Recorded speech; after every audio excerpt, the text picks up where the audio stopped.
So thank you for joining me today for the third session of our fentanyl policy working group. I'm Dan Newhouse from the state of Washington. As you know, at our first meeting, we explored how to strengthen U.S. enforcement in the face of the fentanyl epidemic. Today, something very important, we'll discuss how to go on offense in the old-fashioned way by following the money. The last time we faced such a novel money laundering challenge was after September 11th. Terrorist organizations use the age-old informal hawala system to move money under the radar of U.S. and allied law enforcement. We quickly caught on. Fortunately, we built a system to deal with that challenge. We called it terrorist financing. Now we need to explore a similar system.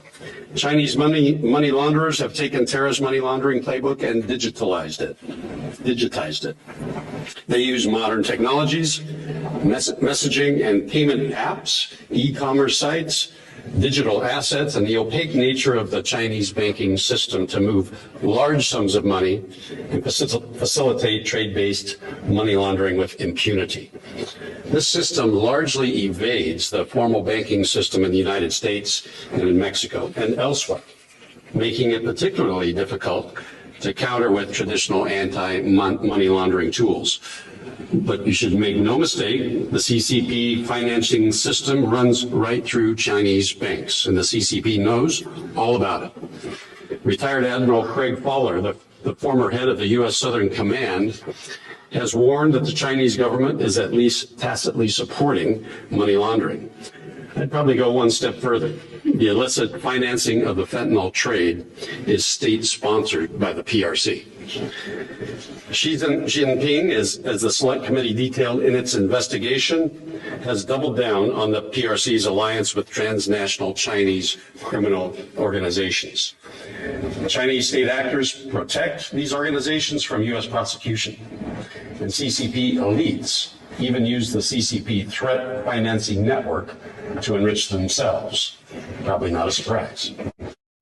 The threat financing system exploits gaps in our existing anti-money laundering laws and regulations.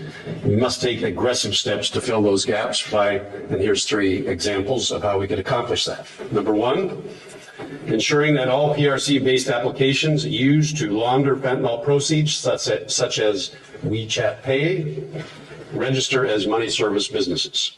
Number 2, addressing the use of PRC-based e-commerce applications and sites to move fentanyl and fentanyl precursors and the revenue from those sales. And then number 3, cracking down on PRC-based financial institutions and money transmitters who move drug proceeds and profit from the deaths of Americans and our allies. The U.S. needs a modernized system that confronts the novel use of web-based applications and digital currencies, and that recognizes the PRC's central role in the financing of the fentanyl crisis.